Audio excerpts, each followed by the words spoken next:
Keeping it with Pakistan, Bibi, the Christian woman who spent 8 years in a Pakistani jail for blasphemy, has now released the latest pictures on her life in exile in Canada.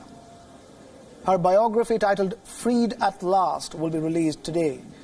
The book has been written in French with journalist Isabelle Anne, who was a leading campaigner for Bibi's freedom and is the only journalist to have met her after being freed. In her autobiography, Bibi recounts her arrest, the conditions of the prison, and everything that followed. Speaking about the case, she says, and I quote, "I became a prisoner of fanaticism." She further said that in prison, tears were the only companions.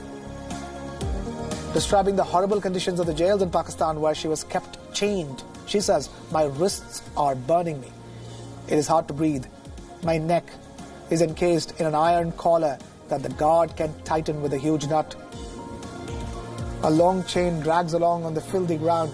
This connects my neck to the handcuffed hand who pulls me like a dog on a lead." She further says, "Deep within me, a dull fear takes me towards the depths of darkness, a lacerating fear that will never leave me." In the jail, she was often jeered at by other detainees. She says, and I quote, "I'm startled by the cry of a woman to death. The other women join in, hanged, hanged." Blasphemy is a highly inflammatory issue in Pakistan, where even unproven accusations of insulting Islam can spark lynchings. Bibi, who was acquitted in the year 2018, had vehemently denied all the charges against her.